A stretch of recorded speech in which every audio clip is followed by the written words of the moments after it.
last Tuesday of February will be the election night. Next item on the agenda is the proposed amendments to the condo docs. This is going to be a little long because we have to discuss. Richard or Brett, could one of you read the summary page so so everybody can hear what the changes proposed are? The explanation sheet. Could you, Richard, could you do the honors? Okay. Just the explanation sheet so everybody knows what each one indicates. Needs the mic.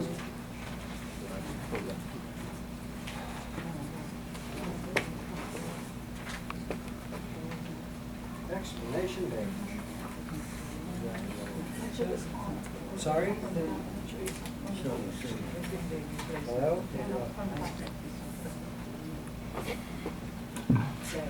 It is on. Okay, proposed amendment explanation sheet as to the declaration of the condominium. Sorry, I need your glasses.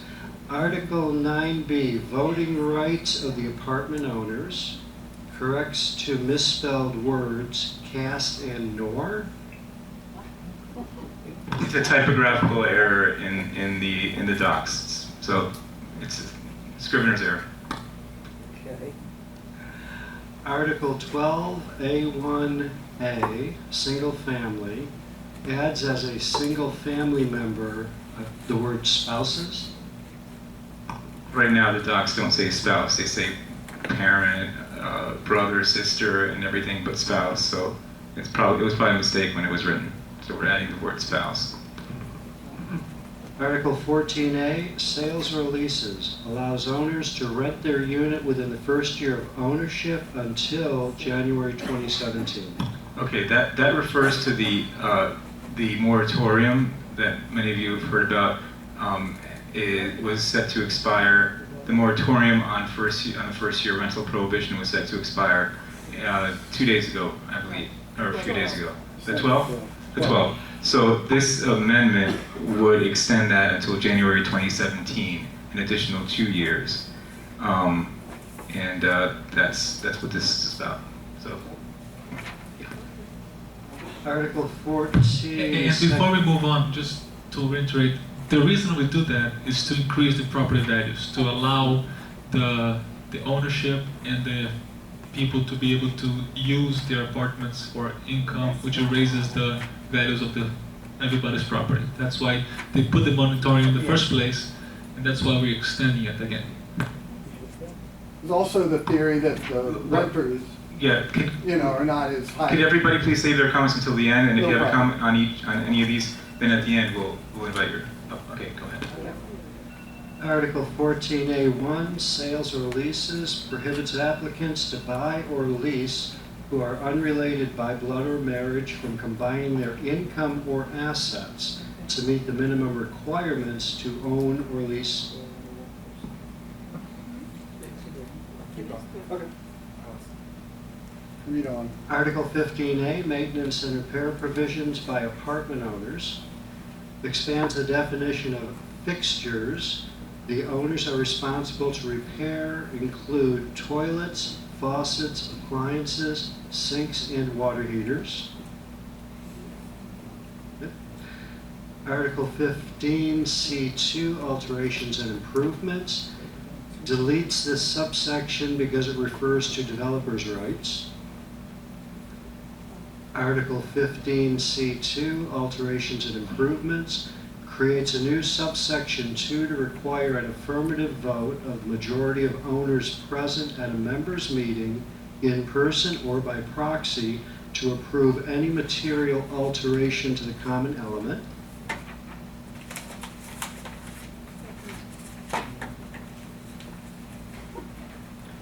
As to the bylaws, section 3.2, membership, members' meetings, voting and proxies, changes the annual meeting date from sometime in December to the last Tuesday in February at 8 p.m.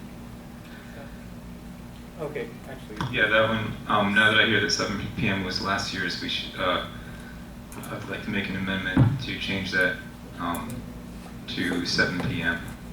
before we approve it.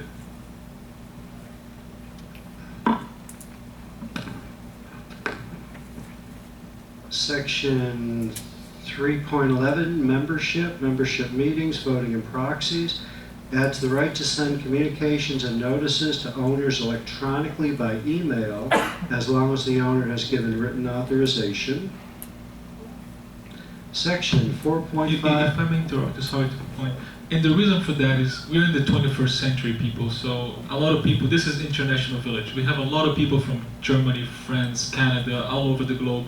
And it's a lot more practical if the owners give us authorization to accept their proxies electronically.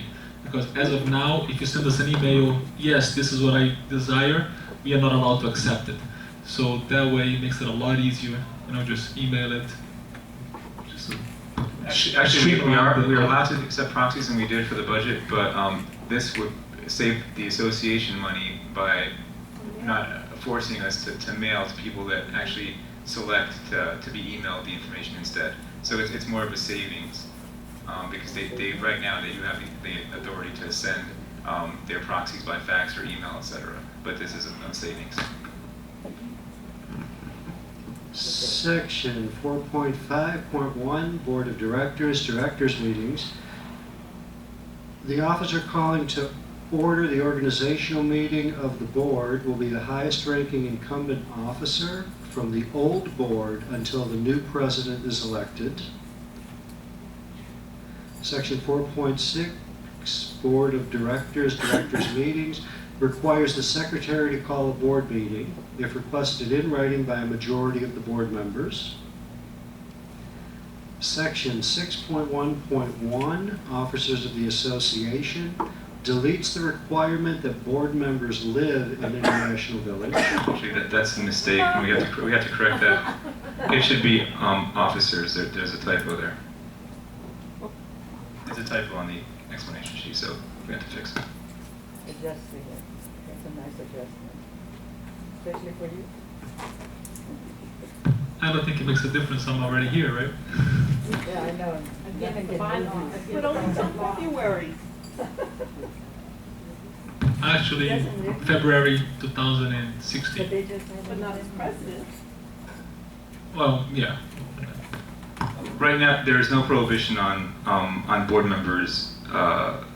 There's no requirement that board members be residents. In fact, But there is, Officers. since when? Officers. no, officers, right.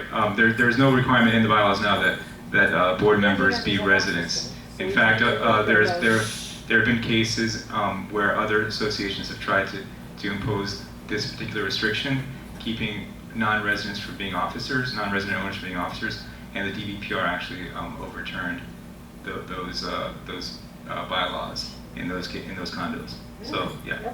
Yeah, the state of Florida 718 laws overrules our rules. So if they say that it's okay, even if the bylaw says no, it's okay, because that's a Florida state.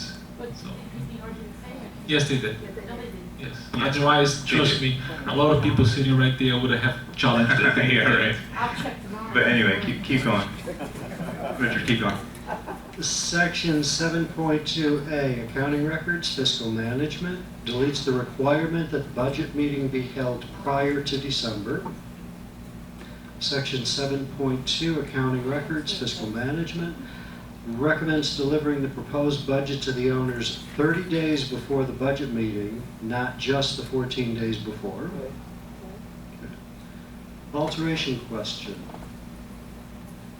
Are you in favor of improving the common elements by adding security cameras?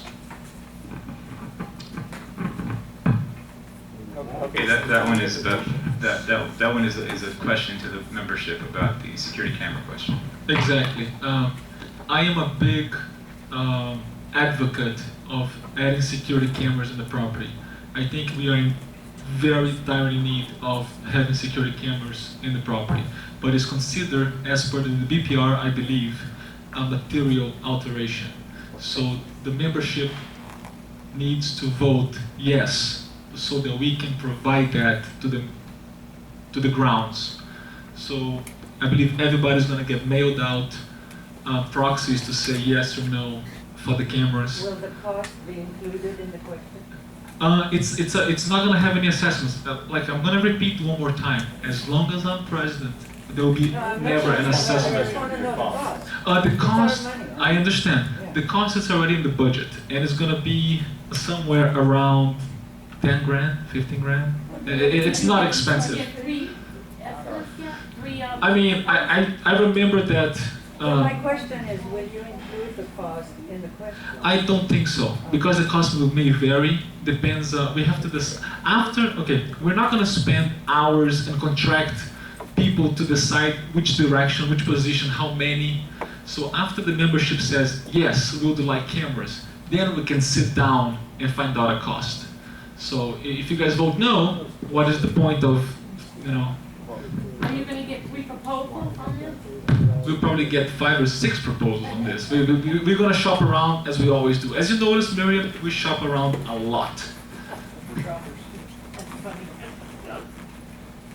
I don't think it's open to the public yet. Yeah, I just but- want to let you know, let me know whenever the presentation is ready so you can have questions from the floor. Okay, yes, I was just explaining that particular item. Sorry, Richard. Saw you. Oh, that was the last one? Okay. Are these all proposals for the Well, actually, membership to vote on? the board should discuss first. Yes, right after you guys will have a chance. Well, we definitely have the 2 corrections that we have to change the time from 8 o'clock to Right, 7. so actually, let's see. I make a motion to amend the summary as well as the backup to, on the membership meeting, to change the time from 8 p.m. to 7 p.m. and also to change board members to officers in 6.1.1. And to make any other corrections to any Scrivener's errors that we may not have noticed before. Okay, so that to make sure that the amendments, all the summary items reflect the actual amendments. So we'll go through and make sure we correct any issues there. So that's my motion. I second that.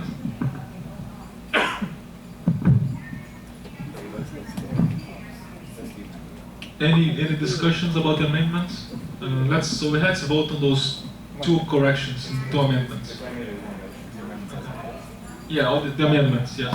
No, it's just on the amendment, just the correction. This is not The typos. Right, just the. We are voting on the correction. typos, yes. Okay, any objections about correcting those typos? No objections about correcting those typos? Okay, correcting those typos is approved. Wait a minute, who was the second on that? Okay.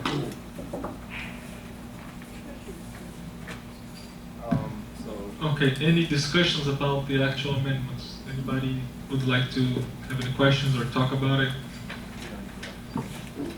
In the microphone.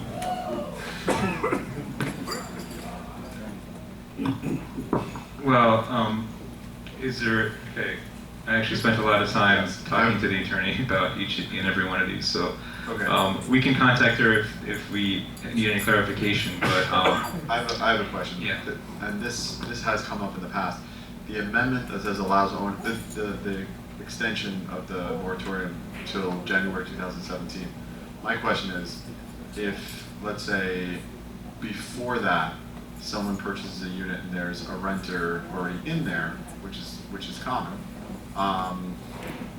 that's the gray area, and it's to most people's understanding, if you purchase a unit with a renter, if he's, let's say he or she stays for 5 years, and then suddenly he moves out, and now you can't rent your apartment for 1 year, that seems absurd. So I think there should be something in there in the language that if there is a renter and you purchase it, regardless of what, regardless of anything, they should at least that should satisfy the language in the amendment, just to avoid any headaches. Okay, I believe it might be in there. I can't really point out right now where, but it's my understanding that you have to fulfill the lease requirements. Like even if a bank is foreclosing, the bank has to foreclose and let the tenant stay. The lease is in my understanding that is overrules. If the tenant has a lease, they get to stay. That's right. There was and I understand, I agree, but there was, in the past, there's been a lot of confusion with previous boards. I mean, I was never the victim of that, but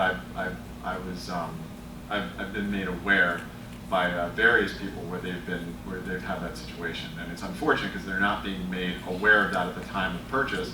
There's a tenant in there, and then it could be 3 years, and then all of a sudden the apartment has to be vacant for an entire year, and that's unfair to the purchaser, if that is what it is. I don't think it's a whole year. I think, like, let's suppose a case. If the moratorium comes in, ends today, and somebody still has a lease for 6 months. When the 6 months is over and the tenant leaves, that person won't be able to rent for 6 months. I think that it's right. It should be a year. It should be a year regardless, not a year of vacancy. Whereas in the past, they were trying to impose a year vacant. It should be just a year past. Exactly. But it's my understanding that's what it is. Right. But in other words, there were a few, and I won't name any names, but people that were on the sales and lease committee, prior. Were interpreted it that even though a year has passed or 5 years has passed, it's irrelevant. It has to be vacant for 1 year. So I'm just trying to ensure that that's not going That's to actually, that's not correct. That's, if I may, it is actually written like that on the current amendments. That, I've been reading. I'm sorry. Right now,